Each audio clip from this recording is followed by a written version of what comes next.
On the evening of January 27, 1967, three American astronauts sealed themselves inside a spacecraft atop a rocket at Cape Kennedy. They were not launching. They were running a routine ground test, a rehearsal of a countdown that would never happen. 31 minutes after 6, a single word crackled through the headsets in mission control. Fire. Within 17 seconds, all three men were dead, and the fire that killed them did not come from the rocket beneath them. It came from the very air they were breathing. The mission was Apollo 1.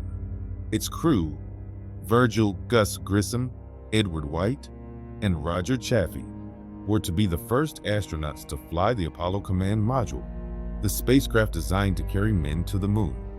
Grissom was a veteran of both Mercury and Gemini, the second American in space.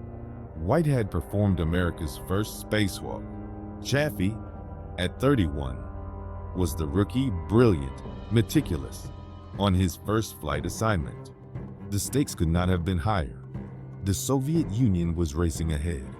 Kennedy's deadline, a man on the moon before the end of the decade, was barely 3 years away. But the spacecraft these three men were meant to fly was nowhere near ready. Spacecraft 012, the Apollo 1 command module, arrived at Cape Kennedy in August 1966 with more than 100 incomplete engineering changes. Hundreds more would follow. The environmental control system leaked coolant. Wiring was exposed and poorly routed. Communications barely functioned. Grissom, watching North American aviation's quality control collapse under deadline pressure, was furious. He plucked a lemon from his backyard tree and hung it on the simulator. The crew presented their program manager with a mock portrait, heads bowed in prayer, inscribed, "It isn't that we don't trust you, Joe, but this time we've decided to go over your head." On January 27th, the crew climbed into the capsule for a plugs-out test, running the spacecraft on internal power. It was considered so routine, so non-hazardous, that no firefighting equipment was ready. No rescue team stood by. The rocket carried no fuel. What could possibly go wrong? The answer lay in a decision made 4.5 years earlier. In the summer of 1962, NASA engineers had to choose what kind of atmosphere would fill the Apollo Command Module. Two options: a mixed gas, oxygen and nitrogen, like the air we breathe, or pure oxygen, at low pressure. Pure oxygen meant weight savings. No heavy nitrogen tanks, no complex mixing valves, fewer failure points. Simpler, safer, they reasoned. NASA chose pure oxygen. They knew it was a fire hazard. In 1962, 2 ground tests using pure oxygen erupted in flames. No one died. NASA's response was not to change the atmosphere, but to promise stricter control of ignition sources and flammable materials inside the cabin. But the Apollo 1 cabin was packed with combustible material, nylon netting, Velcro, foam padding, within inches of exposed wiring. The promise was never kept. The plugs-out test on January 27th was to be run with the cabin pressurized to 16.7 psi of pure oxygen, far higher than orbital pressure, to keep outside air out. Under those conditions, materials that merely burn in normal air explode into flame. A spark becomes a blowtorch. The test dragged on for hours, plagued by communication failures. Grissom snapped, "How are we going to get to the moon if we can't talk between 2 or 3 buildings?" Then, at 6:31 p.m., a brief power surge. 10 seconds later, Chaffee's voice. "Fire." Then louder. "We've got a bad fire. Let's get out. We're burning up." Inside the pure oxygen inferno, pressure spiked so violently the hull ruptured.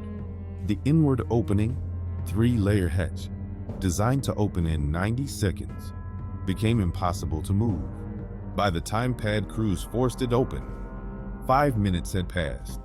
The crew died within 30 seconds, not from burns, but from carbon monoxide asphyxiation. The fire gutted more than a spacecraft. It gutted an assumption, In the congressional hearings that followed, astronaut Frank Borman was asked what caused the fire. His answer: a failure of imagination. We've always known there was the possibility of fire in a spacecraft, but the fear was that it would happen in space. No one ever imagined it could happen on the ground. NASA's review board found the test conditions extremely hazardous.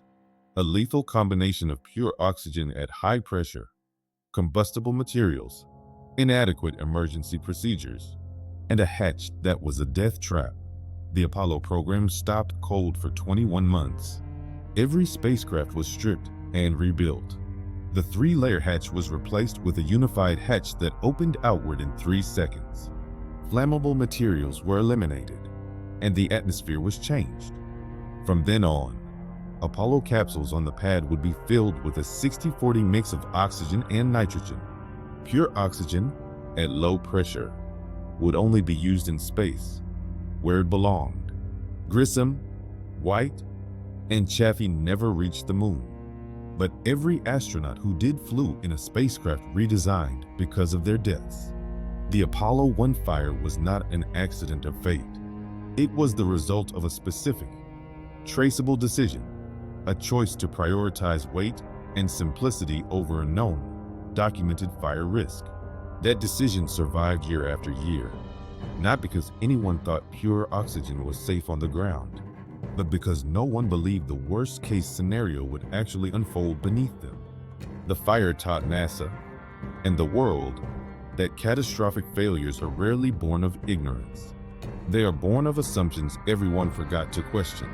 If this story moved you, please subscribe and leave a comment.